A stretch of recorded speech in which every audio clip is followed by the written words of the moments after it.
Paz, gente, paz do Senhor, tudo bem? Gente, mais uma aqui podcast, mais uma história incrível. Eu hoje, com certeza, você vai ficar impressionado, porque hoje a nossa convidada, ela é especial, escritora, pastora, e tem muito para passar. Eu tenho certeza que você vai ficar aí impressionado com tudo aquilo que Deus tem para ministrar na tua vida hoje. Quero agradecer aos nossos apoiadores, Demarca Empreendimento, Prensadão do Urso, Granado Corretor de Imóveis, Confraria do Pão, Barbearia Campeira e Closet Sheila Modas.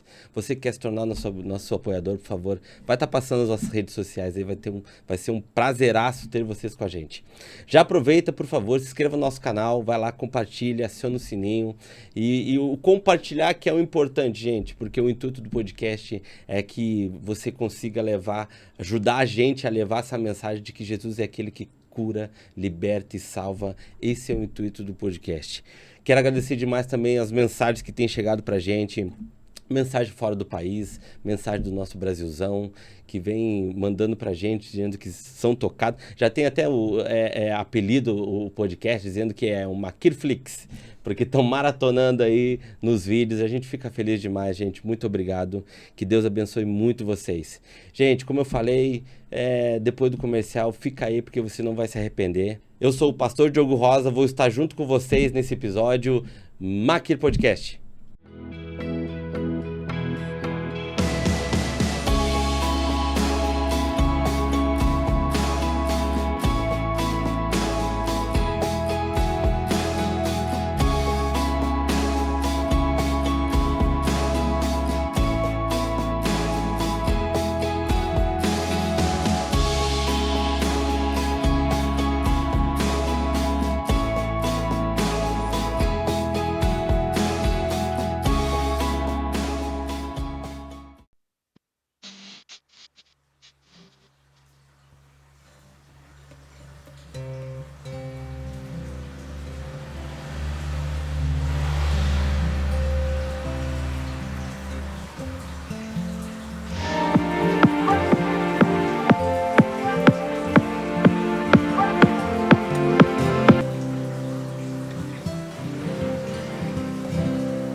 Pastora Roberta Sara, meu Deus, pastora, que alegria ter a senhora aqui, que alegria ter... Eu, como falei antes para a senhora, né, eu já acompanho já a senhora há um tempo, né, já li um dos livros da senhora, me impactou muito, a gente está feliz demais, pastora, seja bem-vindo no Maquir Podcast. Muito obrigada por me receber, um prazer estar aqui, Diogo, e vamos lá, vamos bater um papo aí para poder edificar a vida das pessoas. Pastora, a senhora vem da onde? Natural? Olha, eu nasci no Rio de Janeiro, mas eu sou carioca que fala porta. Mas, porque assim, de carioca eu já ia falar, né? Porque eu tenho um carioca nada aqui da nossa equipe aqui que, meu Deus do céu, né? De longe dá pra ver já que é carioca. Hoje moro em Sorocaba, interior de São Paulo, mas já passei por muitos lugares por aí. Minha mãe era, como diz o povo, cigana. Gostava de mudar bastante. E a senhora hoje casada? Sim, sou casada com o Paulo há 27 anos. Temos 2 filhas, Amanda de 24 anos e a Lavínia de 19. Uau, teve cedo então, pastora. Casei cedo. A vida nos levou a esse caminho. Pastora, eu vou encurtar já as coisas, porque eu quero conhecer muito a história da senhora, né? Como foi esse contexto de chegar em Cristo, conhecer toda essa motivação, né? Porque a senhora hoje já é best-seller já? Best-seller, o Saradas para Sarar, já mais de 50 mil cópias aí, agora sendo lançado pela Editora Vida. Como é que foi tudo isso, pastora? Conta pra gente. A história é longa, são muitos livros que contam. Mas vamos pegar esse gancho que você falou aí de Rio de Janeiro, de onde eu nasci, que é onde tudo começa, né?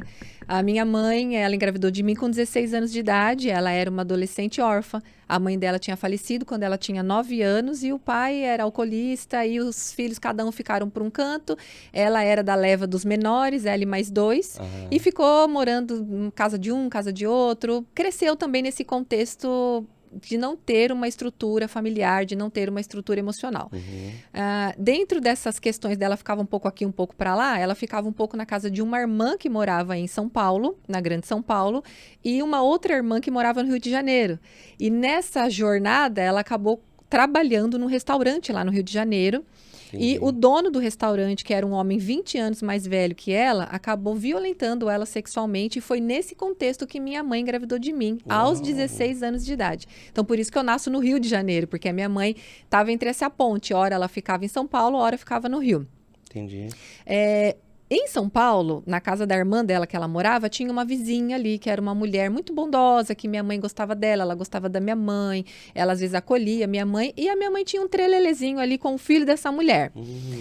Só que ele também não queria nada sério com a minha mãe, porque, segundo ele, minha mãe não inspirava muita confiança, porque era uma adolescente muito bonita, uma jovem loira de olho verde, que despertava o interesse dos rapazes e tal, e acho que por minha mãe não ter esse contexto familiar, então era aquela coisa, isso não é menina para casar, enfim. Sim.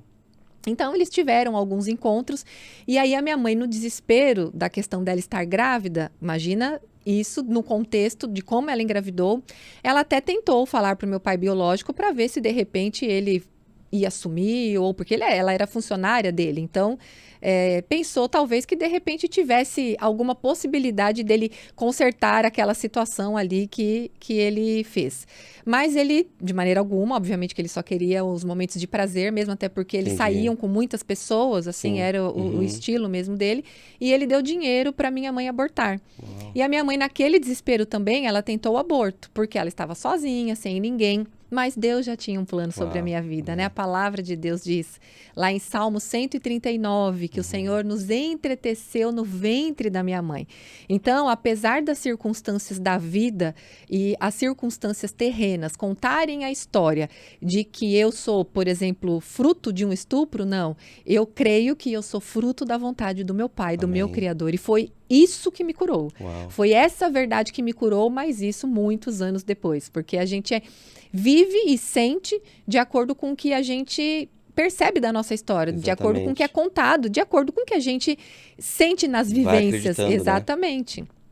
E aí, então, diante de um aborto que não deu certo, ela ficou desesperada. E aí ela lembrou dessa mulher, e ela lembrou daquele rapaz que era filho da mulher, falou, acho que eu vou falar que a Roberta é filha dele. Então, ela bolou um plano que eu acredito que, por mais que foi baseado numa mentira, naquele momento foi a única saída que ela encontrou. Era a pessoa um pouco mais próxima de uma figura de mãe, vamos dizer assim, aquela mulher. Então, no desespero, ela falou, vou provocar de novo uma situação para estar com essa pessoa, e ela já estava grávida de mim, mas assim, querendo dizer que foi naquele encontro que ela engravidou. Aí passa-se alguns meses, aí ela chega, estou grávida. Meu Deus do céu. Parece até novela, você falou Maquirflix, é tipo isso, né? É um seriado. Uma série. Exatamente. E hoje eu falo isso com muita leveza, mas assim, isso por muito tempo foi muita dor para mim, obviamente. Imagina ter toda uma história dessa e perceber que você não foi bem-vinda por nenhuma das partes. E muito cedo a senhora já soube? Com 11 anos de idade, com 11 anos eu soube. E então, assim, o meu pai biológico não me quis, a minha mãe também não me quis, mas não me quis pelas circunstâncias da vida, pela falta de apoio emocional, pela falta de capacidade também emocional. E quando ela falou que estava grávida desse homem, aí ele tipo, essa menina, né, não deve ser minha filha, essa criança, porque ainda nem sabia o que era. Mas essa criança aí não deve ser minha filha, não. Então ele titubeou, não queria registrar e tal. E aí a mãe dele, que era essa mulher muito amorosa, falou, não, você vai registrar, essa criança, sei lá, precisa de uma ajuda. Então, aí vamos dizer assim, essa aplicação ali da minha avó de criação, ele acabou registrando. Só que ele tinha já um relacionamento com uma outra pessoa, com uma namorada e tal, e ela, inclusive, estava grávida dessa namorada, e ele casou com essa namorada e estão juntos até hoje e construíram uma linda família. Mas aí a minha mãe, então, ok, tem o registro no documento, mas não tem a presença de um pai. A presença de alguém que pudesse cuidar de mim. E ela pediu para essa minha avó se ela podia cuidar de mim por um tempo. E ali eu fiquei até os meus 5 anos de idade. Então, a minha mãe ia me ver, minha avó conta que sim, eu não tenho lembranças. Porque também as visitas eram de muitas brigas, assim. Minha avó conta que minha mãe, às vezes, me batia e brigava muito comigo. E quando eu via minha mãe, eu saía correndo, eu me escondia. Então, assim, a relação com a minha mãe, acho que desde pequena ali já foi meio que conflituosa, talvez pelo abandono, talvez pelos medos, pelas inseguranças, por tudo que talvez eu sentia como criança ali. Quando eu estava com 5 anos de idade, foi quando o evangelho entrou na vida da minha mãe. Então, até esse momento, ela era uma pessoa que não conhecia Jesus. Então, ela teve comportamentos, ela teve atitudes, ela viveu uma vida promíscua, ela viveu uma vida toda errada. E ali ela conheceu o Senhor através de uma fita, aquelas fitinhas cassete, antigamente só quem sabe que pegou a caneta para poder desenrolar, sabe o que é isso? Eu participei dessa etapa aí. Se você é menor de 40 anos, você coloca lá no Google, o que é fita cassete? É verdade. E a gente até confundia, achava que a fita cassete era de vídeo cassete, mas não, era menorzinha, né? E através de uma canção, que um irmão dela, que já era cristão, enviou para ela essa fita, ela se converteu, ela teve um encontro com o Senhor. Mas nós estamos falando aqui dos anos 1986. Eu nasci em 81, então a gente está falando de 86. Não se falava nada sobre vida emocional. Era só sobre vida espiritual. Sim. Então, assim, expulsa os demônios e tudo era demônio. Então, o que acontece? Houve uma reforma, que houve uma libertação espiritual, na minha mãe com certeza houve. Mas não houve um trabalhar emocional. E aí é que faz toda a diferença. Houve uma reforma externa também. Então, se ela usava roupa curta, não usava mais. Se ela falava palavrão, então não fala mais. Fumava, bebia. Então, cortou, ok, essa mudança exterior. Houve uma libertação espiritual, acredito que sim. Houve um encontro real dela com o Senhor. Mas não houve um tratar emocional. E aí é o X da questão. Por quê? Ela tinha muitos traumas, imagina. Filha entre 9 irmãos, né? Naquela época já a mãe não dava conta de dar atenção, dar carinho. Aí a mãe morre, que é a minha avó, aos 45 anos de idade, 43 ou 45, de câncer. E ela fica ali jogada, largada, com um pai alcoólatra, que também não foi presente. Então, toda essa falta emocional gerou na minha mãe uma menina muito carente. Então, ela era absurdamente carente. Ela tinha dependência emocional e ela buscava isso nos homens. Então, ela buscava o amor que ela não teve do pai ou da mãe, nem o amor que ela tinha por ela mesma, porque não se falava sobre isso. Então, não tem como a gente entender que existem essas demandas emocionais dentro de nós se não tem alguém que ensine, que fale sobre isso de uma maneira acessível. Hoje, em pleno 2025, nós temos acesso, através de podcasts como esse, através de muitos conteúdos nas redes sociais, a importância disso. Então, ali ela foi se envolvendo com homens, apesar dela ser cristã, ela continuou se envolvendo com homens que não eram cristãos, com homens que ela queria converter, vamos dizer assim. E nisso ela acabava prejudicando a ela mesma e também a mim. Porque aí ela me levou para morar com ela. Acredito que foi ali um primeiro trabalhar do Senhor na restauração da nossa relação. Então, houve um desejo, talvez, da minha mãe de poder, assim, eu quero estar com ela, eu quero reconstruir ou construir, na verdade, algo que nunca tinha sido construído, que foi a nossa relação. E ela me levou para morar com ela, só que ela não tinha ainda uma estrutura familiar, ela não tinha se casado e tinha uma vida tranquila, ou que eu trabalho, eu tenho uma estrutura. Não, ela vem morar comigo. E onde você mora? Na casa de um, na casa de outro, na casa de outro. Então era assim. E aí algumas pessoas que ela conhecia, ao contar a história minha e dela, as pessoas falavam: vai tentar sua vida, vai arrumar um emprego, vai se acertar e deixa a Roberta aqui que a gente cuida dela. Então eu me lembro desde novinha, com 5 anos de idade já, que foi quando a minha mãe me retirou da casa da minha avó. E na casa da minha avó, apesar de não ter uma figura paterna, a minha avó, ela era separada por conta de abusos físicos que ela sofria mesmo. Apesar de não haver a figura paterna e sempre me fazer falta, era um lar seguro. Sim. Era um lar que eu tinha comida, que eu tinha horário para acordar. Então, tinha uma rotina, exatamente. E aí eu fui para uma vida totalmente insegura. Onde eu não sabia em que casa agora eu estava, com quem eu estava, cadê a minha mãe. Entendi. Porque não tinha essa coisa dela sentar, eu não me lembro dela sentar e conversar: olha, esse aqui é o tio tal, a tia tal, a mãe precisa trabalhar, você vai ficar aqui por um tempo, mas eu venho te ver e tal. Não tinha celular, não tinha telefone fixo, só quem era rico naquela época que tinha, era um absurdo. Então era uma vida que não tinha esse contato fácil como é hoje. E a minha mãe me deixava nesses lugares e sumia, e simplesmente eu me lembro muitas cenas de eu estar deitada, encolhida à noite na cama, assim, encolhidinha mesmo, e tipo, cadê minha mãe? Sabe, aquela sensação de eu estou sozinha, aquela sensação de abandono. E nessas casas que eu passei, desde essa primeira casa, com 5 anos de idade, eu fui vítima de abuso sexual. Meu Deus. Então, ainda mais esse elemento na minha mochila. Então, se a gente for falar da nossa jornada de vida, eu nasci com uma mochila já, a rejeição do pai, a rejeição da mãe, a rejeição do outro pai, do pai de registro, o abandono da mãe, essa solidão, esse desamparo, a falta da figura paterna e agora, mais ainda, os abusos sexuais Isso aí já também. Com que idade passou, né? Com 5 anos de idade que começou. Esses abusos? Isso, Nossa. com 5 anos de idade. Eu me lembro claramente, descrevo isso no livro Saradas para Sarar, em detalhes. E ali, ok, vai vivendo a vida, morando na casa de um de outro. E quando eu estava com 11 anos de idade, nesse período eu estava morando com a minha mãe, no fundo da casa de uma mulher que era mãe de um cara que ela se relacionava. E a minha mãe, mais uma vez, escolhendo pessoas que a feriam. E hoje eu entendo isso através da psicanálise, através da psicologia. Eu entendo a questão do padrão comportamental e o inconsciente, que acaba controlando 90% dos comportamentos. Então, ela conheceu um cara que estava preso, na época lá em São Paulo, na famosa cadeia do Carandiru, na época dos anos 90, e ela se envolveu com ele e ele tinha o vírus do HIV. E ela acabou contraindo também o vírus do HIV. E eu me lembro nessa casa ali, em que ele estava ali perto de morrer, esse homem, ela me contou essa coisa que eu não era filha daquele homem que eu pensava ser. Eu voltava de férias da casa da minha avó, porque eu continuei com contato com ela, e eu via o meu pai, que eu achava que era o meu pai. Até os meus 11 anos de idade, eu acreditava que aquele homem de registro ali, com nome no meu registro, era o meu pai. Eu acreditava que eu tinha nascido naquela data de nascimento, que constava no meu RG.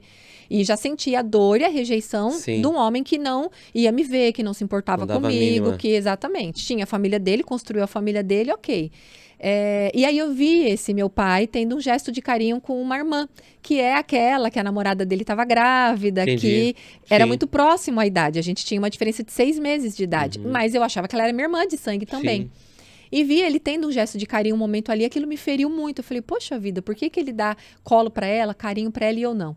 E quando eu voltei dessas férias, eu me lembro de voltar chorando e com os meus dramas, porque eu era muito dramática, por causa da dor também que eu havia sofrido tão nova. E eu, mãe, porque ele não me ama, porque eu não valho nada. E aí a gente acha que nós não merecemos esse amor. Isso que é a questão da inversão na nossa identidade. Poxa, se o meu pai e a minha mãe não me amam é porque eu sou ruim, porque eu não presto, ou porque eu vim com defeito, ou porque eu sou estragado, algum problema eu tenho, sabe? Porque e o inimigo faz a parte dele também. Exatamente. Então a minha mente era cheia desses pensamentos negativos contra mim. E o meu pai não me ama porque ele teve né? Ele pegou a minha irmã no colo e tal. E a minha mãe, coitada, no auge da maturidade dela, dos 28 anos, só que não, zero maturidade. Imagina, com todo esse contexto também, ela, ao ver a minha dor, acho que ela quis sanar a minha dor, mas daí ela criou uma dor ainda maior. Porque ela falou tão simples, ela disse assim, imagina, não liga porque ele fala, não, menina, ele não é seu pai. Aí ela falou assim, o seu pai, aí ela contou a história, o seu pai é um homem que eu trabalhei, ele era 20 anos mais velho, engravidei no contexto, tal. E ele deu dinheiro para você abortar. Eu tentei o aborto, mas não deu certo. Ela falou bem assim, bem tranquilo. E mais, você não nasceu na data que consta no seu documento, dia 3 de julho, que é o que consta o meu documento. Você nasceu 2 meses antes, 3 de maio. E eu tive que mentir para enganar ele, para ver se ele acreditava. Então se você quiser comemorar o seu aniversário a partir de agora em maio, tá tudo bem. Nossa, pastora. Aí eu... respira... Né? Aí a gente faz o quê? Abre aquele porãozinho e joga tudo lá. A gente abre aquela gaveta, sabe? Todo mundo, pastor, tem aquela gaveta em casa da bagunça, né? Aquele quartinho da bagunça. Eu digo as portas fechadas. Exato. Aí a gente soca tudo lá, deixa tudo lá, porque eu não consigo dar conta. Não dá para dar conta. Não tem estrutura psíquica para dar conta disso aos 11 anos de idade. Caramba. Então, isso tudo ficou guardado no meu inconsciente, fechou a portinha. Eu tinha muito medo da minha mãe. Minha mãe era uma mulher muito dura, talvez pelos muitos erros que ela cometeu. Então, ela abraçou a religião muito mais do que a paternidade de Deus. Né? E a paternidade de Deus se fala muito mais hoje. Isso. Antes falava mais mesmo sobre as regras, sobre postura, os ritos, sobre o que é pecado, sobre o que não é, tal. Muito sim, pode, não pode. Não falava muito de relacionamento. Então, ela vivia do jeito dela, o que ela acreditava, né? Seguir e servir a Deus. Mas era muito focada na religião. Então, ela foi muito dura comigo em muitos momentos. Então, eu tinha muito medo dela. Então, como que eu ia questionar? Como que eu ia falar? Então, eu embotei tudo aquilo, eu reprimi tudo aquilo e, tipo, nunca mais tocamos no assunto. Porque, como ela adquiriu o vírus do HIV naquela época, 3 anos depois, ela faleceu. Antes disso, antes dela falecer, esse homem morreu, aí ela conheceu um outro homem, um homem que estava numa casa de recuperação, porque era sempre assim, era sempre ela tentando salvar as pessoas. Ciclo emocional. Isso, exatamente, mas porque, na verdade, ela precisava salvar ela mesma. Não digo salvação em Cristo, falar salvação emocional, a salvação daquela dor que ela sentia. Que eram pessoas, na realidade. Exatamente. Então, a gente projeta no outro muitas vezes. Sabe, se você talvez está aí, você vive se ocupando da vida das pessoas, você vive querendo salvar todo mundo, olha para sua história. Talvez você esteja tentando resgatar alguém do passado, que é você mesma, uma dor do passado, uma experiência que você viveu. Uau. Então, eu aprendi muito isso também, sabe? Hoje eu vejo que a minha mãe, ela foi uma guerreira. Ela foi uma pessoa que tentou sobreviver. Foi uma sobrevivente. Sim, né? sim. E ela conheceu esse homem, e ela engravidou desse homem, e se casaram. E nesse período eu pensei assim, agora eu vou ser feliz. Aquele sonho de ter uma família, de ter uma mãe, um pai, um irmão, uma irmã, enfim, sabe? Meu sonho era isso, estar sentado à mesa, comendo, tendo uma família. E eu nunca tive essa oportunidade. Meu Deus. E o meu padrasto, ele veio tão carinhoso, tão amoroso, e eu chamava de pai, sentava no colo dele. E aí o abuso chegou ali também, né? Então, meu padrasto começou a abusar sexualmente de mim de formas bem intensas e profundas por mais de 3 anos, sem a minha mãe desconfiar.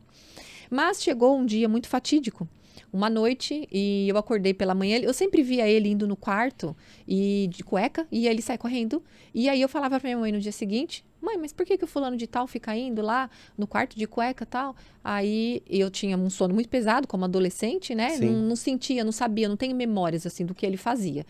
Mas sentia alguns toques, e quando eu acordava com os toques, aí eu via ele saindo correndo de cueca. E aí no dia seguinte, ele na maior cara de pau falava, eu fui cobrir essa menina aí, que essa menina vive descoberta, vai ficar doente, que não sei quem, ainda jogava a culpa em mim. Nossa. Mas até um dia que não teve escapatória, ele foi longe demais. Então ele cortou a minha bermuda na região íntima e eu acordei com esses shorts cortados. E na minha cabeça de criança inocente, embora eu era uma adolescente já de quase 14 anos, né, nessa época, eu achava que era o diabo. Porque como eu cresci num contexto religioso em que dava muito valor pro diabo, no sentido da pessoa, da figura, literalmente eu acreditava que o diabo era uma pessoa, sabe? Hoje eu entendo a questão dos principados e potestades, as regiões celestiais malignas, né? A gente entende esse governo das trevas, mas eu não entendi, eu achava que era uma pessoa. E aí, a minha mãe, eu lembro como hoje a cena, ela tava no banheiro, e aí eu fui com meus shorts assim, mãe, olha o que o diabo fez nos meus shorts, cortou meus shorts. E aí ela falou, eu sei que diabo que foi, claro, ela já adulta, eu era muito inocente, eu não entendia o que era aquilo. O meu inconsciente reprimiu, né? Não tem como a gente compreender tudo isso nessa fase.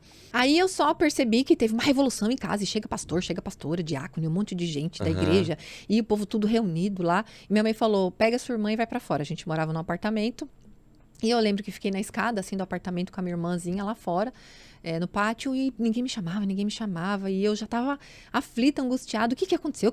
Porque eu não tava entendendo o que tinha acontecido. Aí a minha mãe me chamou, e aí estava eu, a minha mãe e o meu padrasto, e a pastora no quarto. E aí foi onde ela falou pra mim o que tinha acontecido. Ela falou, olha, aconteceu com você o que também aconteceu comigo. E aí ela contou que ela também tinha sido violentada, que ela foi abusada sexualmente e tal, e que foi isso que meu padrasto tentou contra mim. Quando ela me falou isso, passou um filme assim, sabe, na minha mente, e que eu passei a entender o que eram aqueles toques indevidos, porque ele, um pouco antes, além dessas visitas noturnas, ele também começou a me fazer ameaças.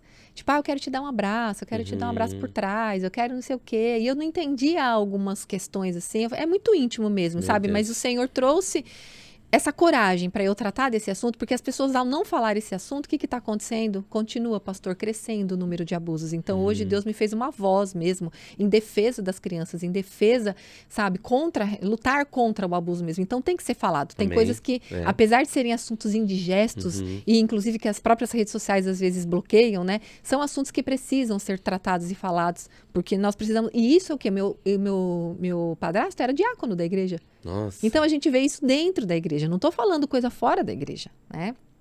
E aí, ele naquele momento, ai, meu Deus, que alívio. Tipo assim, acabou. Na minha cabeça eu achei, né? Acabaram os abusos. A verdade foi exposta, sabe? É uma sensação assim de alívio. Só que a minha mãe ainda não tinha. Ali eu entendi, hoje eu sei, que foi por causa da dependência emocional. Ela não conseguia viver sem ele. Então ela jogou a bola para mim. Aí ela falou, você vai decidir o que eu faço. Imagina eu com 14 anos de idade, com todo aquele contexto que eu já vinha de muitos outros abusos que ela não imaginava. Ela não imaginava os outros abusos. Ela morreu sem saber, inclusive, né? O meu marido soube de muitos abusos, lendo Saradas para Sarar, o livro. Porque não é uma coisa que a gente fala. Hoje eu falo porque tem um propósito. Sim. Mas antes disso, é algo que a gente não quer acessar, traz vergonha. Às vezes nem vem à nossa mente. E ali eu pensei, então ela vai deixar ele. Mas quando ela jogou a bola para mim, de novo veio a religião. A Bíblia ensina que a gente tem que perdoar. E é tão importante a gente falar sobre o que é o perdão. O perdão é sim, nós... Sim. Liberarmos o outro daquilo que ele fez sem que o outro tenha que nos pagar aquela conta. Exatamente. É abençoar a vida do outro, mas não necessariamente significa que eu vou continuar vivendo, principalmente com o abusador. Né? Então, assim, tem relações que dá para serem restauradas? Sim, mas tem relações que não. Hoje eu entendo isso. Mas com aquela visão, com aquela mentalidade de anos 90 e pouco, perdoar é o quê? É continuar.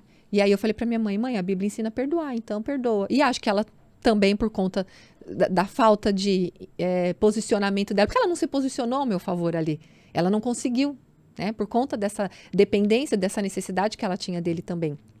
Enfim, de algum jogo que eles tinham, ou de alguma aliança proposta além do casamento. Mas eu digo, ela tinha a doença, talvez ele ameaçava ela, tipo, porque ela passou para ele ou não, e ele não teve, né? Depois foi comprovado que ele não teve a doença, ela não passou para ela, mas eu não sei o que existia entre eles, eu sei que ela continuou com ele. E ali vou te falar, Diogo.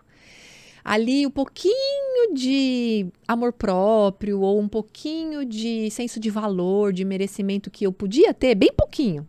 Era bem pouquinho mesmo. Acabou. Meu Deus. Porque a minha mãe escolheu ficar com um abusador do que com a filha. A minha mãe escolheu continuar com um cara que fez isso comigo. Então é muito forte. Começou a cair a ficha da pastora. E isso na fase de cura. Ali não. Ali eu só vivia. E vivia e sentia e reprimia. Vivia, sentia e reprimia.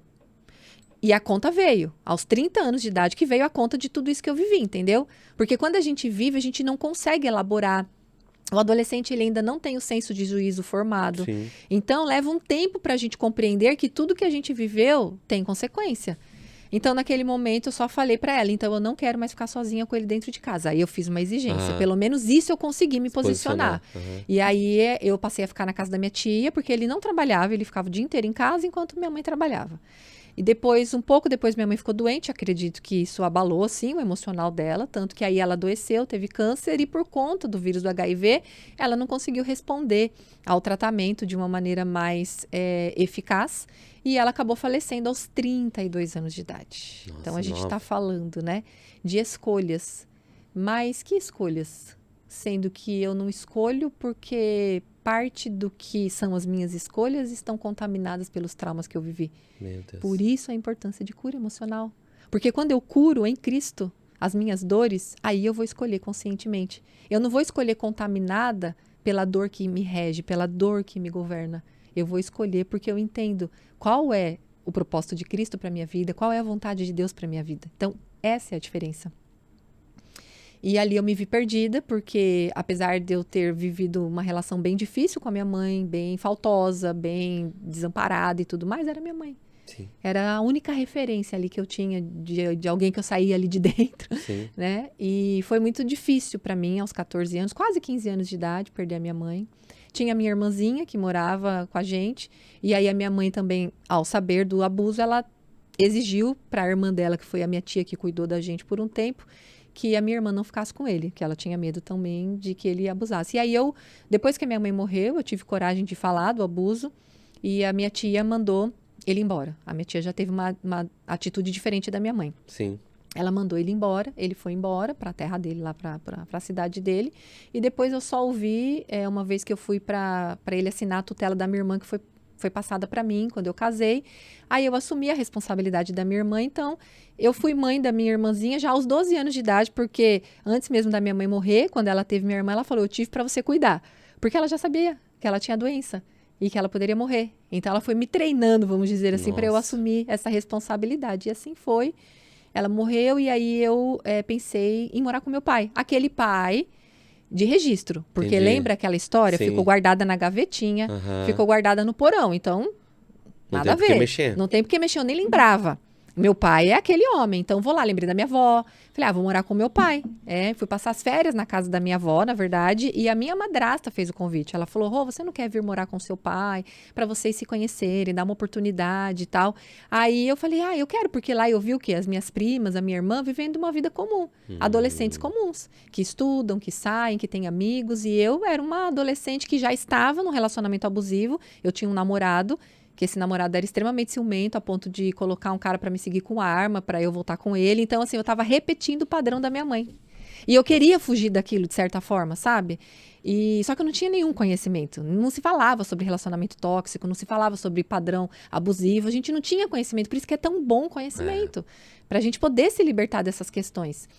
E aí eu falei assim, eu vou mesmo. E quando eu fui falar com a minha tia, que eu ia morar com o meu pai, aí surgiu a história novamente. Ela, você vai morar com gente que não é da sua família, ele não é seu pai e tal. Voltou, né? E aí, de novo, eu enfiei na gavetinha, porque eu não posso lidar com isso. Eu quero sair daqui, então deixa eu ir embora. Só que eu não consegui conviver com meu pai, porque ele viajava muito e realmente a gente tinha uma distância emocional muito grande. Não teve vínculo, não criou vínculo. Mas Deus tinha um plano para me levar para aquela cidade. Foi onde eu conheci meu marido. Uau. Isso, conheci meu esposo. E aí o meu esposo me amou como nunca ninguém me amou. E ele realmente falava para mim coisas que nunca ninguém tinha falado. Então ele queria realmente um compromisso sério. Ele me tratou com respeito e coisas que eu nunca tinha vivido antes, né? E aí em 7 meses a gente namorou, noivou, casou. Foi tudo muito rápido porque ele não tinha mãe. A mãe dele faleceu, ele tinha 7 anos de idade. E o pai faleceu, ele tinha 17. Então, ele era órfão e eu também, praticamente. Então, foram, sabe, até que o Senhor nos ajudou, Ebenezer. O Senhor que tem provido e tem nos sustentado. E a senhora, involuntariamente também, sem perceber, de repente buscou nele também um suporte, né, para sair de tudo aquilo, né? Com certeza, Só que aí ele também tinha os traumas e as dores dele, pelas faltas dele. E de novo replicando lá a história da sua mãe. Exatamente. E aí a gente casou e levei a minha irmã para morar comigo, porque tinha aquela sentença da minha mãe, aquela cobrança mesmo, sabe? De, porque você tem que cuidar da sua irmã. Então, eu levei minha irmã para morar comigo. O que também eu não tinha maturidade, não tinha ainda, sabe? Não tinha estrutura nem para mim. Sim, casei com 16 para 17 anos, por isso que tem um casamento já longo, com tão pouca idade. Depois vieram nossas filhas, né? A minha primeira filha, depois a segunda. E essa minha irmã, quando ela estava com 18 anos, ela que realmente foi, vamos dizer assim, o pivô do início do meu processo de cura. Tudo tem um propósito. Uau. Com 18 anos, ela saiu de casa na rebeldia para viver exatamente o que minha mãe estava vivendo antes. Então, ela fazia escolhas igual a minha mãe escolhia. Ela escolhia o cara que era drogado, ela escolhia o cara que batia nela, ela escolhia a mesma coisa. Então, eu vi na minha irmã a repetição da história da minha mãe. E ela, eu quero ir embora de casa, e na rebeldia e tal, meu marido falou, se for para morar aqui com a gente, nas nossas regras. Então, eu queria sair de casa sexta-feira, voltar domingo, sem dar satisfação. E vinha para cima de mim, sabe? Foi uma fase muito difícil. Então, ela foi morar sozinha. E depois de um tempo, ela já engravidou do rapaz que ela namorava e tal. E, enfim, deu tudo errado. Mas, quando ela saiu de casa, meu Deus, ali foi o ápice mesmo. Eu entrei numa depressão profunda. Antes disso, eu tentei o suicídio. Porque eu sempre vivi entre altos e baixos. Só que eu não sabia. Porque eu vou na igreja, porque eu nunca deixei de ir à igreja. Sim. Depois que eu conheci Jesus, eu nunca deixei de ir à igreja, mas eu vivia a religião. Eu vivia assim, eu tenho que ir para a igreja para o devorador não me atacar, eu tenho que ir na igreja para nananã. Sabe aquele ir para Deus por medo? Então, não era assim de conhecer o amor de Deus. Né? Então, é bem como Jó diz, antes eu te conhecia de ouvir falar, agora de contigo andar. Então, nesse momento que minha irmã sai de casa, que eu entro nessa depressão profunda e volta tudo, volta a morte da minha mãe, aí volta o peso, eu não dei conta, eu não cuidei da minha irmã direito, daí eu comecei a me culpar, por que ela saiu, por que ela isso, por que ela aquilo, sabe? Comecei a atribuir tudo a mim, tipo, como se eu fosse culpada da minha mãe ter morrido, culpada da minha irmã ter saído de casa, culpada do meu casamento estar afundando. Então, eu entrei numa depressão muito profunda. E eu me lembro um dia que eu estava saindo da igreja e estava saí do culto, era um mezanino, assim, eu estava descendo as escadas e uma irmã, por isso que saradas para sarar, porque é em nós e através de nós. Porque o início do meu processo de cura se deu quando alguém parou para ouvir a minha dor. Porque eu vivia falando da minha dor pelos 4 cantos, mas ninguém ouvia. Ninguém parava para entender. E a gente fala sem saber falar. E a gente fala no lugar errado, a gente fala no contexto errado, para as pessoas erradas, buscando afeto, buscando atenção. Então, eu falava de diversas formas. Realmente, meu casamento estava naufragando, meu marido já não sabia mais o que fazer. Ele era um homem muito irado, muito bravo, muito irritado, por conta de traumas que ele tinha vivido também. Então, ele me maltratava muitas vezes sem perceber, sem querer. Eu me defendia e também brigava e humilhava ele. Então, era aquela guerra de titãs, vamos dizer assim. E quem sofreu foi as nossas filhas também, né? Na falta de conhecimento. Mas eu tô todo domingo lá na igreja. Sim. Mas eu tô dando meu dízimo, mas eu tô servindo. Né? Então, olha a falta do conhecimento emocional. Para mim, essa foi a chave que virou. E essa irmã, ela perguntou da minha irmã, porque minha irmã ia à igreja também, e ela sentiu falta, falou, nunca mais vi sua irmã tal. E quando ela perguntou, cadê ela? E as lágrimas desceram. Porque eu estava sofrendo a dor do luto, dessa separação, e toda essa culpa, e todas essas questões. E ela falou, você quer vir conversar comigo? Era um domingo isso. E eu falei, sim. Ela falou, vem terça-feira. E ali ela ficou 3 horas me ouvindo, e eu coloquei toda a minha dor para fora. E ela falou, não sei se você sabe, mas eu me formei em psicologia e eu estou atendendo voluntariamente aqui na igreja. E se você quiser, eu estou disposta a te ajudar. Né? Então, quando alguém não só fala, vamos orar, sabe? Uau. Mas quando a pessoa entende, só entende quem passou. Uau. E aí ela estendeu essa mão e começou um início de transformação na minha vida. Isso foi em 2012, na verdade, foi em 2012. E eu passei pelo processo terapêutico ali 4, 5 meses. Acho que Deus falou, foi até aqui o que precisava ser. Ainda tem uma longa jornada. Eu mesma achava que já estava curada. Mas Deus vai entregando as peças do quebra-cabeça aos poucos. Porque Ele sabe a estrutura. E Ele sabe o que a gente dá conta ou não. Era muita coisa para olhar. Então, naquele primeiro momento, eu olhei para os abusos, perdoar os abusadores, perdoar a minha mãe, perdoar o meu padrasto, o meu pai. Foi vamos dizer, essa camada assim mais superficial. E aí depois, ao longo dos anos, à medida em que eu fui buscando o Senhor, que eu também fui buscando conhecimento, o Senhor foi curando camadas mais profundas. Eu fui recebendo o amor de Deus, a paternidade, a palavra de Deus foi me curando vez após vez. A palavra liberta, e liberta mesmo. Eu me trancava no quarto, eu ficava 3, 4, 5 horas orando, cantando, louvando, lendo a Bíblia, né? Porque Deus me direcionou a sair do meu trabalho para eu crescer nele, para eu conhecer mesmo o Senhor. E foi assim, um tempo assim que eu até tenho saudade, sabe? Apesar de ser um tempo muito doloroso, mas era um tempo de muita fome, de muita sede, de muita busca. E ali o Senhor ia se revelando na paternidade, no amor, na graça, na bondade. Eu fui conhecendo várias facetas de Deus, né? Fui acessando esse Pai que me desejou, que me amou, né? Que me curou. E foi assim essa jornada inicial, mas logo depois o Senhor já me colocou também para ajudar outras mulheres. E tem sido um movimento aí já desde 2013 nasceu o livro Saradas para Sarar, esse livro que já vendeu mais de 50 mil cópias. Muitos outros nasceram e a vida tem se seguido. Na realidade, a base de toda a cura é o relacionamento que a senhora falou aí, né? Sim. Porque cada vez que a gente se relaciona, né, mais ele tira algo da gente, mais ele dá algo dele, né? Com certeza. Pastora, e nesse meio tempo, desse contexto todo que a senhora viveu, né? A senhora mesmo tendo esse conhecimento, depois desse relacionamento, a senhora passou por um processo também que, eu não sei daí se é antes ou depois do que a senhora contou, que a senhora fala lá no ciclo Emocionais Viciantes, né? A senhora replicava isso dentro do contexto de convivência, dentro de igreja, trabalho? Como é que era isso? Sim, porque o que acontece? As experiências que nós vivemos no início da nossa vida, ela tende a se repetir, porque quimicamente falando, o nosso cérebro, as conexões neurais viciam nesse sentimento. Então, se eu fui rejeitada ainda no ventre da minha mãe, tanto pelo meu pai biológico, como pela minha mãe, como pelo pai de registro, então o que eu experimentei? Rejeição, muita rejeição. Experimentei abandono, experimentei desamparo, experimentei abuso. Então o meu cérebro, ainda que isso seja ruim, ele não entende como ruim, ele entende como conhecido. Uau. Porque o cérebro, ele detesta a incerteza. Então, ainda que seja algo bom, sabe aquela coisa que as pessoas falam, felicidade demais dá até medo? É isso. Porque a pessoa nunca experimentou felicidade, então é algo desconhecido. Então, tipo assim, ai, nossa, tô muito feliz. Sabe aquela frase que mãe dizia? Quem muito ri, no dia seguinte acorda chorando, né? Por quê? Porque você não conhece o que é felicidade, você não conhece o que é alegria, então dá até medo. Então, a minha história foi construída assim. E aí, o cérebro, ele vai buscar aquilo que é conhecido, porque ele prefere o que é conhecido do que é bom, entenda aqui.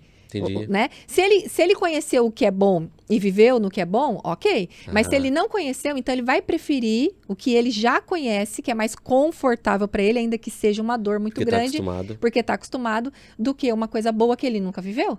Né? Então, assim, depois que eu passei por esse processo de cura, de perdoar os meus pais, de curar a dor da rejeição mesmo, sabe? Da minha mãe, do meu pai, estava curado. Aí, nos meus relacionamentos atuais, isso, sei lá, 7 anos atrás, 6 anos atrás, eu me percebia de novo batendo na trave da rejeição. Eu me percebia de novo sentindo aquela dor infantil, sabe? Aquela dor, não é uma dor assim, sabe? Hoje eu posso dizer que era uma dor infantil, hoje eu posso dizer que era uma dor exagerada, mas não era naquele momento. Por quê? Porque era a minha criança que estava sentindo a repetição daquilo que eu tinha vivido. Então, foi um outro processo que eu vivi dentro dessa questão. Peraí, eu tô sentindo de novo isso, mas por quê? Por que eu só atraio relações que reforçam aquilo que eu já senti? E aí, por isso que as pessoas falam, nossa, mas você faz tempestade em copo d'água. Não é que a pessoa faz tempestade em copo d'água, é que aquela experiência só está reforçando várias outras experiências parecidas que ela viveu. E aí eu entendi, eu tive esse entendimento, opa, peraí, eu sou viciada em ser rejeitada.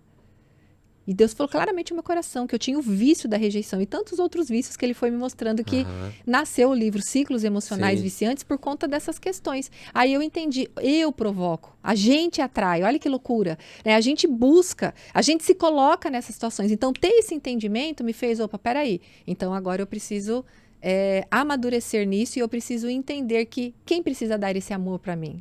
Eu mesma. E aí foi um resgate, que aí nasceu um outro livro. Então, cada processo nasceu um livro. E aí foi o resgate da minha criança interior, que é no livro Mais Forte que a Sua Dor, que eu descrevo essa jornada, onde eu entendi que eu precisava me acolher. Por quê? O que acontecia, pastor? Eu ficava esperando das pessoas esse acolhimento.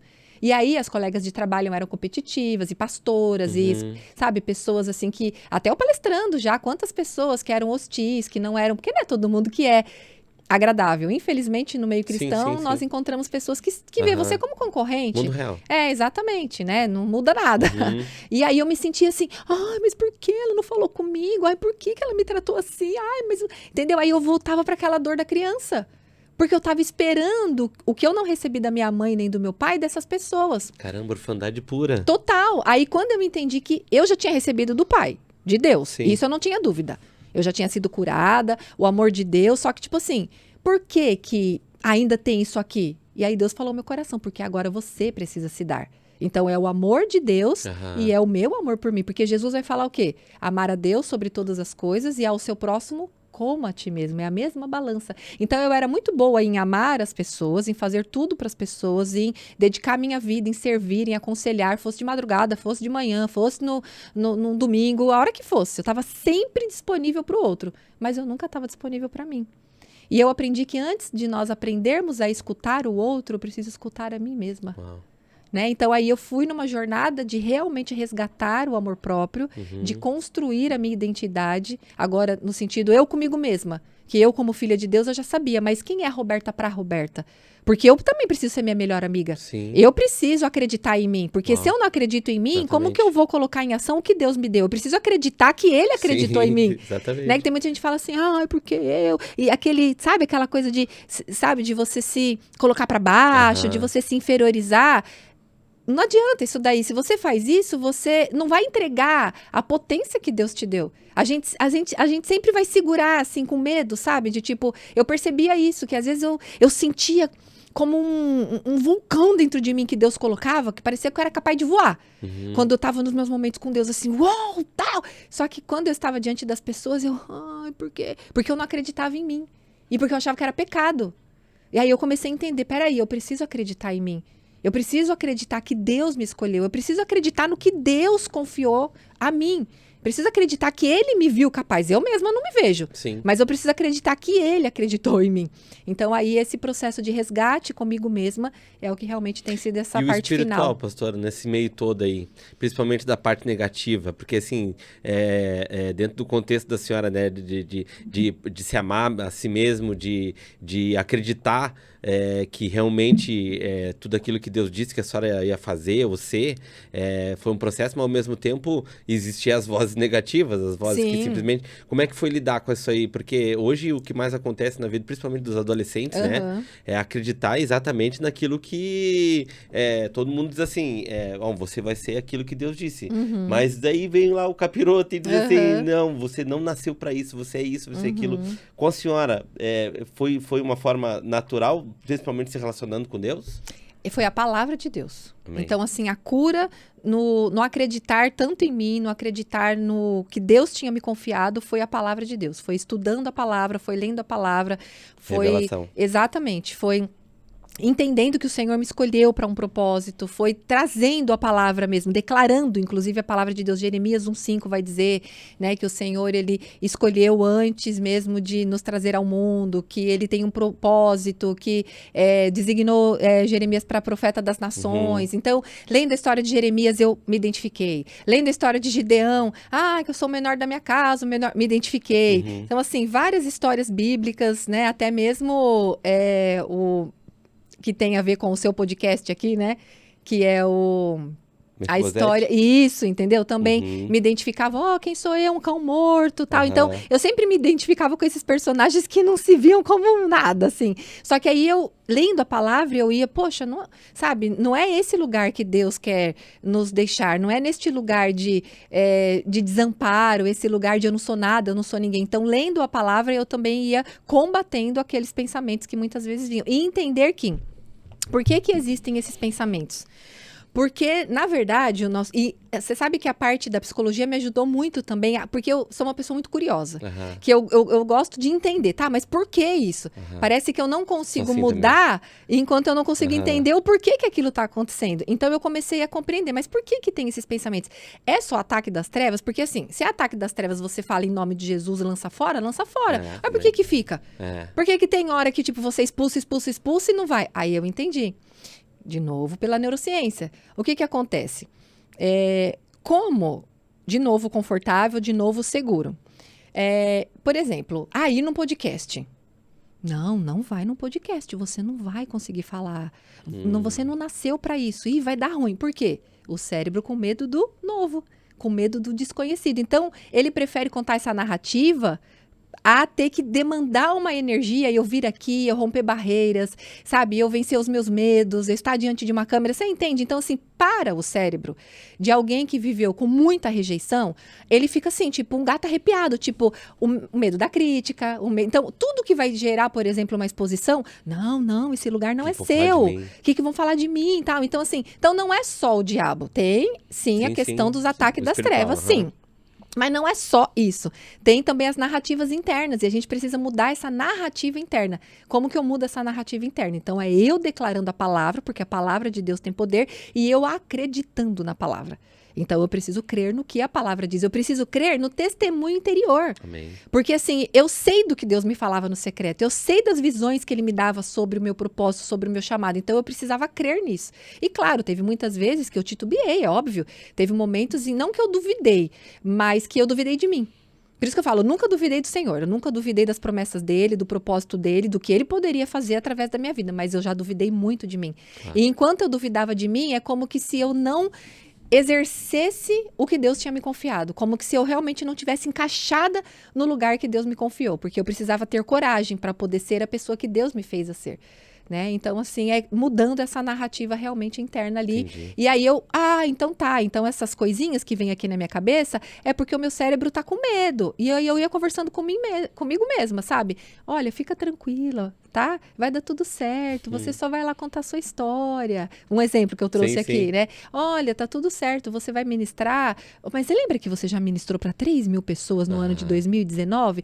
Então essa igreja aqui de 1.000 pessoas, tá tudo bem, foca no propósito. Então, assim, eu aprendi a focar muito no propósito. Porque quando a gente fica muito preocupado com a aprovação do outro, ou o que as pessoas vão falar, é sobre mim. Entendeu? E aí a gente tem que sempre lembrar que é sobre o Senhor. Então eu aprendi isso, tipo assim, foca no propósito, Roberto. Então aí eu fico assim, não é sobre mim, não é sobre mim, é eu mesma. Eu fico numas conversas internas meio doidas assim comigo mesma, mas você sabe que a psicologia fala que conversar consigo mesmo é muito saudável, né? E aí eu fico ali, não é sobre você mesmo não, eu mesma não teria te escolhido, mas o Senhor, né, te escolheu. Então assim, é na força dele, o propósito dele. E outra também é de você não ficar focando nas colegas de trabalho, nos colegas, nos pastores. Foca no teu público. Você foi chamado para quem? Foi chamado para aquele público. Eu, por exemplo, fui chamada para aquele público que sofre. As pessoas, porque se eu ouvir ela só fala de dor. É o meu chamado. Você já curou sua dor? Bora, vai ouvir outras pessoas. Não precisa ouvir mais. Exatamente. Mas o meu chamado é esse. Tem tantas outras pessoas ainda com dor. Então, eu não posso mudar a mensagem que Deus me deu. Apesar de eu não mais viver naquela dor. Eu não fico mais também lá, tal. Mas eu falo muito sobre isso porque é o lugar que Deus me colocou. Né? Que é para trazer para cura, Exatamente. Né? Então, focar no seu público. Focar em que qual foi o público, a pessoa que Deus trouxe para você realmente ser usado. Então, Pastora, isso. A senhora hoje, Deus tem abençoado a senhora tem, né, cruzado esse Brasil aí, graças a Deus, levando esse testemunho, levando todo esse conhecimento. Na sua visão, o que a senhora hoje tem visto, assim, de mais profundo hoje de dor na igreja? É em cima do abuso, principalmente? Olha, uma das maiores questões? Assim, tem o abuso também, porque de cada 10 pessoas, 4 foram abusadas, e não só mulheres, viu? Homens também, né? Muitos homens também. A cada 10 pessoas, 4, né? Então, a gente está falando de 25%. A gente está falando de 25% de um grupo que já passaram por abusos sexuais, fora os abusos emocionais. A senhora também tem, de repente, o contexto de que isso acontece também, essa porcentagem dentro da igreja? Sim, com certeza. O meu caso foi dentro da igreja também. Sim, mas é uma quantidade... eu ainda não vi nenhum estudo específico dentro da igreja. Esse estudo é da OMS, né? Que é da questão... Até porque também é muito Isso, fechado. Exatamente. Mas, assim, eu acredito que sim, porque acaba sendo de conhecidos, acaba sendo de parentes, acaba sendo daquelas pessoas que estão mais próximas. Hoje, como terapeuta, eu atendo algumas pessoas e grande parte do que eu tenho de narrativas do que as pessoas trouxeram, de que elas viveram isso, sim, até mesmo de pastor, até mesmo de um tio que era ali da igreja, de alguém que ficava cuidando ali das crianças, sabe? Então, infelizmente, é muito triste essa realidade, mas ainda tem também essa questão no nosso meio. Mas o que eu acho que é a dor maior das pessoas, né, embora o abuso ela seja uma dor muito grande, eu acho que ainda é a rejeição. Eu acho que ainda é rejeição, porque as pessoas, elas querem fazer parte de um grupo, a igreja acaba também, infelizmente, rejeitando algumas pessoas se elas não se enquadram e não se encaixam naquilo que elas estabeleceram como regras e tudo mais. Então, às vezes, se a pessoa viveu uma rejeição no contexto lá de casa, aí ela chega na igreja e não se sente encaixada também. Então, eu acho que falta na igreja esse acolhimento, sabe, esse olhar para além ali da religião, mas o olhar para o ser humano. E qual é a história que está por trás daquele ser humano? Então, eu acho que, pelo que eu tenho percebido, assim, a dor principal é essa, sabe? A necessidade de ser visto, a necessidade de ser amado, a necessidade de se sentir importante e pertencente. Por quê? Porque em algum momento isso falhou. A busca por ministério, a busca por liderança. Exatamente, porque as pessoas querem, né? E aí acaba trocando cura por microfone. Porque aí a pessoa acha que ela se curou porque agora ela tem um lugar de destaque, mas... E aí ela acaba fazendo o quê? Adoecendo. Então, quem passou, por exemplo, por abuso, quando ela tem um lugar de poder, o que ela vai fazer? Ela vai exercer isso de uma forma de um abuso psicológico. Então, ela não vai abusar sexualmente, mas ela vai ser aquele líder autoritário, aquele líder narcisista, aquele líder que escolhe, porque assim, eu quero do meu jeito, porque você sabe que eu gosto disso, que eu não gosto daquilo, aquela pessoa que só manda os outros assim, tá sempre aos pés, fazendo tudo que aquela pessoa quer, né? Então, são pessoas que... E quando não tá nesse contexto, se sente vitimizado, pequeno. Se sente errado, né? E aí causa nos fiéis, muitas vezes, muitos pastores, esse sentimento de eu tô errado, eu tô em pecado, porque eu não tô fazendo exatamente o que aquela pessoa quer. Então, tem que tomar cuidado, tem esse equilíbrio aí. Por isso que tem que ir à igreja, tem que respeitar o pastor e hierarquia, sim, tem que respeitar a autoridade espiritual, mas, sobretudo, perguntar para o bom pastor que é Cristo qual é o seu lugar, se aquela igreja é saudável, se aquela liderança é saudável, o que aquela liderança gera em você. Sim. É muito importante. Uma vez me caiu a ficha, depois que eu falei pra senhora que eu li o livro, né? É que tinha um pastor que eu não sei o porquê, não sei de que forma, de que jeito, há muito tempo atrás, em que eu sempre tava querendo estar perto dele, conversar com ele, mas é aquele cara que, tipo assim, um dia que me caiu a ficha, pastora, foi que um dia eu tinha que falar com ele sobre um assunto e ele seguiu caminhando e eu correndo atrás dele.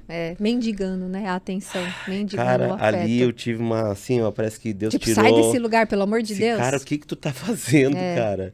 E aí foi assim, caiu assim aquele livro na minha mão, pastor, e assim, foi um divisor de águas na minha vida. Porque a senhora passou por algo assim, né? Sim. Né? Eu buscava a mãe. No caso, não sei como foi a Eu acho relação que com foi seu pai.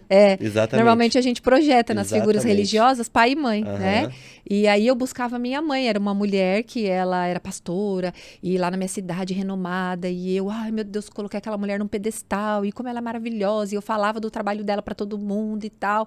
E eu queria muito me conectar com ela. E mandava mensagens e ela literalmente respondia e não Aham. via, visualizava e não respondia. Exatamente. Aquele sinalzinho 2 azuis lá e aquele... Tem uma figurinha assim, né? Visualizado e ignorado. Eu falei, amei essa figurinha. Mas assim, não foi uma vez só, foram muitas vezes. E agora, hoje, eu entendo, ninguém é obrigado a gostar da gente, né? E às vezes a pessoa, ela sente alguma questão assim que para ela não tá legal, ela não quer aquela conexão, ela tem o direito. Mas quando a gente tá ainda nessa carência, nesse modo infantil, na busca da mãe, a busca de nós mesmas, porque às vezes a gente está em busca de nós mesmos. Teve uma outra mulher que eu vivi, uma situação, Deus sempre usando pessoas, assim, por isso que eu falo, não se incomode com o que está acontecendo, não fica só jogando pedra e falando, porque aquela pessoa não fez isso por mim, porque aí você fica como vítima, só culpando todo mundo. Deus pode estar usando essa situação para te mostrar algo aí em você. Então Deus usou essa situação para mostrar que na verdade era uma carência minha e uma outra situação de uma outra pessoa também, Deus usou para mostrar que eu estava querendo me conectar com ela, porque na verdade eu me via nela. Então, Deus falou ao meu coração, em vez de você dar tudo para ela, divide. E ele me deu uma cena assim tão clara que eu gosto muito de entender de uma maneira bem desenhada. Eu falo, Senhor, desenha, porque eu sou meio tapadinha para entender. E é como se Deus mostrasse para mim o seguinte, um exemplo que eu tivesse com 2 chocolates aqui. E aí eu dou os 2 chocolates para você. Só que aqui na minha cabeça, a minha expectativa aí ele viu que eu só tinha 2, eu dei os 2 para ele. É claro que ele vai me devolver um pra gente ficar cada um com um. Não, se eu te dei 2, você pensa assim, ela me deu 2, é meu. Então, eu fazia mais ou menos isso, emocionalmente falando. Entendi. Eu ficava, sabe, enaltecendo o outro, levantando o outro. E, nossa, que aquela mulher é maravilhosa, ela é incrível, ela é isso, ela é aquilo. E eu não sou nada, não sou ninguém. Isso, eu aquilo. Eu mesma me rejeitando, eu mesma me menosprezando, eu mesma me inferiorizando. Então, como que eu ia acreditar em mim? Entende? Aí Deus falou, não é pecado você se elogiar. Você se reconhecer. Então, assim, dá o reconhecimento a ela, mas dá a você também. Então, lembra? Dá o chocolate pra ela, mas o outro é seu. Um pra ela, um pra você. Entende? Tipo assim, porque aí eu dava, sabe, elogios e e tal. E aí eu ficava ali, ela vai, né? Ela vai me reconhecer. Ela vai me chamar pra perto. Ela vai ver que eu sou legal, tal. E não acontecia essas conexões. Mas por quê? Eu que estava errada. Eu que estava na expectativa da criança buscando, na primeira relação dessa mulher que eu descrevo nos ciclos, a mãe, e na segunda relação eu mesma. Então, quando eu curei ainda mais profundo a relação com a minha mãe e quando eu resgatei partes da minha mãe dentro de mim e me conectei com isso e eu resgatei a mim mesma e fiz as pazes comigo, acabou. Já era. Não tem mais necessidade de estar com outras pessoas. Claro, eu tenho pessoas que eu busco conselhos, pessoas maduras, mas a necessidade, sabe, aquele desespero, né, de ficar correndo atrás, de você, fulano, eu falo migalhas de emoji. Sabe? Eu falava assim, nossa, mas ela nem uma curtidinha na mensagem, mas nem uma mãozinha, migalhas de emoji. Eu ficava naquela, que nem uma criança assim, sabe? Na expectativa de... E mandava de novo mensagem e não respondia de novo, sabe? Então, aí eu entendi que... Se distanciar também é uma característica, pastora? Então, depende da relação, sim, né? Porque, por exemplo, com pai e mãe, não. Tem pessoas que perguntam pra mim, mas é o meu pai que me faz eu me sentir rejeitada, é a minha mãe. Então, eu devo me afastar? Depende do contexto, tem que entender toda a história. Mas se são pessoas externas, sim, um exemplo, que nem essa mulher. Eu ficava correndo atrás dela. Não havia uma iniciativa da parte dela de mandar uma mensagem pra mim. Poxa, Roberta, e aí, você tá bem? Você tá legal? Vamos tomar um café? Não era uma troca. Era só eu que ficava ali, sabe? Tipo, querendo insistir numa relação que não existia, mendigando mesmo afeto, carinho e o olhar dela. Então, se afastar é você romper esse vício. Porque e era como uma droga, pastora, uma loucura. Porque, tipo assim, me dava um desespero de mandar mensagem. É igual muitas mulheres e jovens. Você que é jovem aqui, que de repente terminou um relacionamento porque você viu que o relacionamento não estava dando certo. Um namoro, um noivado, acabou, não deu certo, te fez mal. Passa o que é um tempo, a pessoa fica um comichão. Eu vou mandar mensagem pra ele. Mas eu vou dar só uma espiadinha na rede social. Mas eu vou criar um perfil fake pra ver com quem que tá, o que que tá fazendo. O que que é isso? É o vício. É o vício ainda. É querer manter. Então, nesse caso, é sim, se afastar. Se possível, bloquear, se for o caso. Não bloquear porque ficou com raiva da pessoa, mas silenciar nas redes sociais. Tipo assim, deixa de alimentar as tuas conexões neurais, porque... desse entendimento, até que as suas conexões neurais, vamos dizer assim, tire esse vício, vai um tempo, vai meses. Biologicamente falando, são meses. Eu não tendo contato com aquele estímulo, entendeu? Então, olha como a ciência ajuda nesse processo. Sim, com a ajuda do Senhor, obviamente. Sim. Sempre pedindo para o Senhor ajudar a trabalhar todas essas questões. Mas também, quando eu entendo o movimento químico, biológico disso, aí eu tenho... O meu cérebro, ele tem uma motivação a mais para também... Não, peraí, ó, eu não posso, porque se eu for, aí desmoronou tudo, é igual um drogado. Sim. Ele sai, ele fica naquele tempo de reclusão, de abstinência, e aí se ele sai e vai para o convívio das mesmas pessoas, sim, e ele fatalmente vai voltar. Não começa a fazer atitudes então, novas, você tem que mudar o ciclo de relacionamentos, ambientes, porque tudo são estímulos. Pastora, para nós ir para o fim, a senhora, com todo entendimento... O que a senhora hoje tem para passar para o pessoal, né? Queria que, de repente, a senhora liberasse uma palavra para o pessoal que tem dificuldade hoje para abrir essas portas fechadas, né? Como a senhora passou muito tempo, né? É incrível, assim, que todo mundo que já passou aqui, né? Principalmente essa situação de abuso, como é difícil as pessoas, né? Tirar a mordaça da boca. Parece que o inimigo bota uma mordaça que faz com que não entenda, não veja, ache que é normal. Porque a senhora mesmo ali já com 14 anos, né? A senhora entrou dentro de um contexto que, né, dentro da sua inocência... Do abuso desde os 5, né? Sim, mas ali nos 14, no final ali... Sim, sim. Imagina, com 14 anos, vamos dizer assim, já era para ter já um norte, né? Hoje, assim, principalmente por uma libertação emocional, o que hoje a senhora pode passar, assim, para essas pessoas terem coragem de enfrentar essas barreiras, esses espelhos, essas portas fechadas? Dentro de si, você fala? A pessoa que ainda que está presa nos traumas, pessoas que ainda estão presas nisso.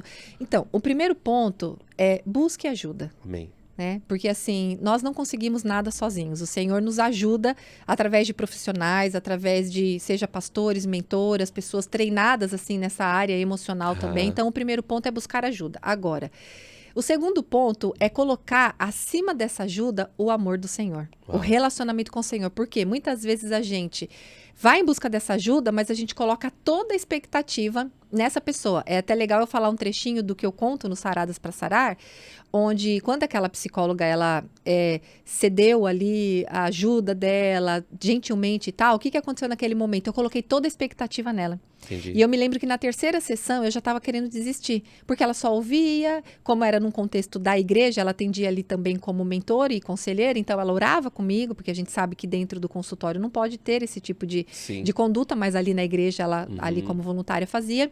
E aí eu falava, mas ela só ouve e ora, tipo assim, por quê? Porque a gente quer o rápido. A gente quer a receita. Hoje tem a injeção, né, que tira gordura. Antes não tinha, a gente falava assim, né? Quer uma injeção que tira gordura, mas hoje até isso tem. Mas emocionalmente falando, a gente quer isso, a injeção que tira a dor. E não é um processo rápido, não é um processo indolor. É um processo extremamente longo, demorado, doloroso, que precisa ter disponibilidade e intencionalidade, né? E ali ela falou algo pra mim que foi a chave mesmo. Ela falou, Roberta, eu não posso fazer nada por você, só o Espírito Santo pode. Meu Deus. E naquele momento eu fiquei assim, até brava com Deus, né? Eu falei, mas o Espírito Santo eu já tenho, né? Eu, como uma boa crente pentecostal, eu falo em línguas, eu sou do reteté, e como assim? Já sou batizada, nananã. Mas eu não dava espaço para ele. Eu não dava espaço para ele entrar naqueles cômodos escuros, naqueles quartinhos da bagunça. E aí eu entendi que eu precisava entregar o controle, me render de fato, entendeu? Então busque ajuda, mas se renda a um processo onde você vai todos os dias buscar no Senhor. Porque assim, era muito legal, porque a terapia sozinha, ela não tem efeito, desculpa. Ela é um casamento perfeito quando você está ali, ó, dia a dia, lendo a palavra de Deus, ouvindo pregações, ouvindo podcasts como esse, ouvindo louvores, lendo livros. Você está naquele processo, aí você vai para a terapia e ali é um apoio, mas você já está sendo ministrada no seu secreto pelo Senhor e tal. E eu me lembro que eu chegava na terapia já falando as coisas para ela. Me lembro de um dia ouvir a ministração da pastora Helena Tanuri e ser um divisor de águas na minha vida, que Deus tirou as escamas, me mostrando a mulher religiosa que eu era, a mulher julgadora que eu era. E isso não foi terapia. terapia que eu descobri foi o próprio Espírito. Revelação. Através de ouvir pessoas. E aí eu cheguei para a terapeuta e falei assim, Deus falou no meu coração que eu sou egoísta. Ela, não, egoísta não, porque aí eles vêm com aquele acolhimento, né? Não, imagina, você não é egoísta, olha tudo que você passou e tal. Eu falei, Deus falou, então se Deus falou, tá falado.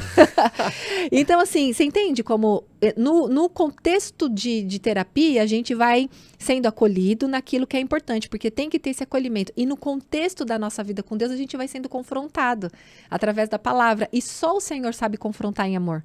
Qualquer outra pessoa que for falar pra gente, talvez a gente não esteja preparado, orgulho, né? Então, aquela pessoa me ofendeu, a verdade dói, né? Mas o Espírito Santo é o único, que ele consegue convencer, como diz a palavra. Então, busque ajuda, mas, sobretudo, mergulhe num relacionamento intenso e profundo com Deus. Eu falo que tem o que te cura, pastor, né?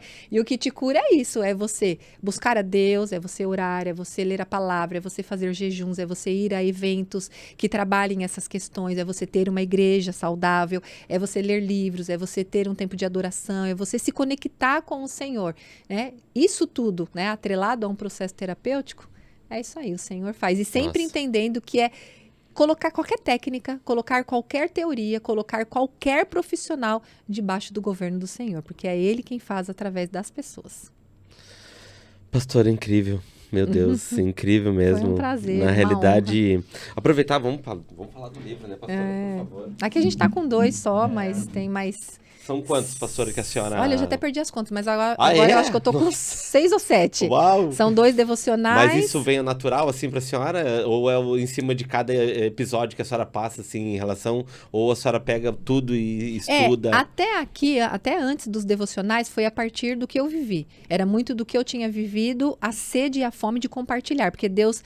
Saradas para sarar, é muito isso, o que Deus fez em mim para o outro. Então o propósito, como vai dizer lá em Coríntios, né, com a consolação que recebemos, que possamos consolar outros que estão passando pelas mesmas aflições. Então o primeiro que nasceu foi o vermelhinho aqui, esse, né, o Saradas para sarar. Esse é a minha autobiografia, isso, onde eu conto o meu testemunho, toda a minha história de vida completa, que não dá para trazer aqui no podcast, mas nem com 4 horas dá, porque é muita coisa. E agora ele foi lançado pela Editora Vida, né, então a gente está nesse novo projeto. Esse aqui? Esse, na verdade, foi quase o último aí que eu lancei, só teve um depois dele, que é o devocional Saradas para Sarar também, com 365 porções aí diárias. Então, para a pessoa fazer o devocional todo dia. E tenho recebido, pastor, muitos testemunhos do devocional de pessoas que descobriram abusos na sua história de vida ao ler e fazer as atividades que esse livro propõe. Então, olha que coisa, né? Abre as portas, exatamente. Abre cadeados, então. Aí depois tem o Desconstruindo o Meu Eu, que foi o meu segundo livro. Falo sobre mudança de comportamento. Tá, eu curei a dor, agora como que eu mudo aquele padrão de comportamento, né? Aí veio o Tempo de Crescimento, que eu falo sobre esse processo da espera, que muitas vezes a gente quer jogar toalha, quer abandonar, porque o meio do caminho ele é tão complicado, né? E aí depois veio os Ciclos Emocionais Viciantes, que é o que você leu e gostou, onde eu falo base da neurociência sobre a repetição ali de comportamentos. E veio Mais Forte Que Só Dor, que fecha esse processo terapêutico no resgate da criança mesmo. E aí o Mães de Fé, que é um devocional agora. Então, a partir de agora, eu penso que eu vou começar a escrever de acordo com as demandas que realmente vêm surgindo. Então, eu já tenho muitos pedidos, assim, de livros de casamento, né, de dependência emocional, de relacionamento de filhos, de várias coisas. E a gente vai caminhando na agenda do Senhor. Sobre rejeição também, porque de repente é o Mais Forte Que Só Dor. Já é o Mais Forte Que Só Dor. O Mais Forte Que Só Dor, ele é focado em rejeição. Focado em rejeição. Ele é um caminho aí mesmo da cura da rejeição.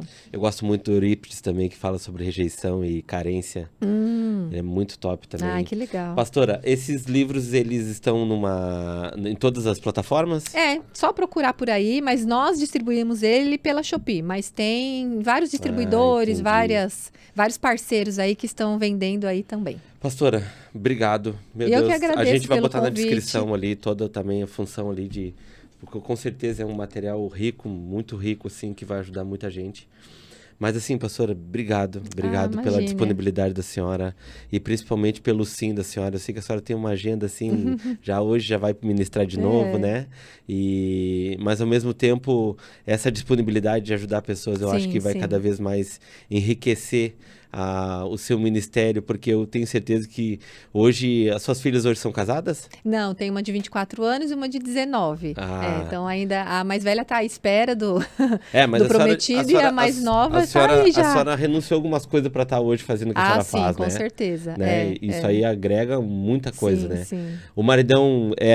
Ele viajou comigo uns 10 anos, porque eu já faço esse trabalho de ministrar já há uns 12 anos. Ele viajou comigo até antes da pandemia ele viajava comigo, mas aí depois ele assumiu as empresas, as demandas, as outras coisas, aí ele já não gosta muito de viajar, assim, sabe? Ele falou... Vai, te libera o seu propósito. Uma curiosidade, para ele, pastora, que a senhora falou que, né, ele também teve muita dificuldade na infância. Foi fácil para ele, vendo a senhora acontecer tudo com a senhora e ele entrar na mesma onda? Demorou, viu? Demorou. Você sabe que só o ano passado que ele começou o processo de cura dele mais profundo. Ele já conhecia o Senhor, já era batizado, sim.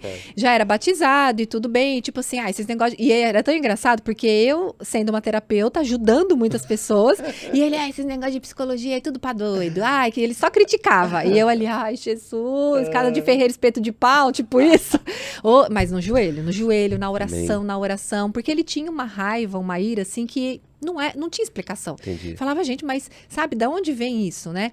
E aí eu, quanto mais fui conhecendo, mais é algum trauma, é alguma questão, não é possível. Eu achava que era a morte da mãe, a raiva, né, de talvez a mãe ter abandonado, uma criança de 7 anos perder a mãe, imagina. Então, alguma coisa tinha. E aí eu falava, olha, você precisa de ajuda. E eu não preciso de nada, que não sei o que e tal. E aí eu... Ali, só no joelho no chão, pastor, só na oração, porque o único que convence é o Espírito Santo. Mas você sabe que o ano passado chegou uma fase bem difícil, até na nossa relação mesmo, sabe? Uma crise mesmo no casamento, onde ele ficou muito mais agressivo nas palavras, na forma dele de tratar a gente. E ele tá lidando com 3 mulheres, né? Eu e nossas filhas, né? Somos 3 princesas dele, vamos dizer assim. E ele era muito bruto, ele era muito chucrão, assim, nas palavras. Shrek, eu falo, né? O espírito de Shrek é que não tinha cura e libertação que tirava aquilo, né? E aí eu precisei me posicionar. Você sabe que foi até depois desse evento que eu falei com o pastor até que eu perdi o voo de um avião, porque eu aceitava muito o que as pessoas falavam. Porque aí eu fui pro outro polo, porque antes do processo de cura eu era assim... mais assim, de me defender e tal. E depois eu achava que, tipo, agora eu tenho que me calar, eu tenho que engolir no casamento, principalmente, sabe? Não, agora eu tenho que ser a mulher submissa e tal. E eu acho que eu dei uma confundida aqui na minha cabeça, que tipo assim, agora eu tenho que aceitar tudo. E aí, às vezes, eu me feria, claro, mas eu achava que era, assim, Deus usando meu marido pra me humilhar. Eu chegava a pensar nisso, olha isso. Por isso que é bom falar. E aí, eu vivi essa experiência no passado em que eu perdi um voo. Porque tava um caos ali no aeroporto e eu fui perguntar pros funcionários da companhia aérea, eles falaram, senta lá e fica esperando que vai aparecer na tela. E eu fiz exatamente o que eles me falaram. Só que não apareceu na tela, não falaram ali e eu perdi o voo. E aí Deus começou a falar, tipo assim, nem sempre você tem que sentar e ficar quieta porque o outro falou. Aí começou um outro processo na minha vida, onde eu ia me posicionar, mas sem rebeldia. Existe a diferença entre se posicionar e ser rebelde. São coisas diferentes. Porque tem gente que vomita, explode e acha que isso é se posicionar. Isso é rebeldia. Tem a forma certa.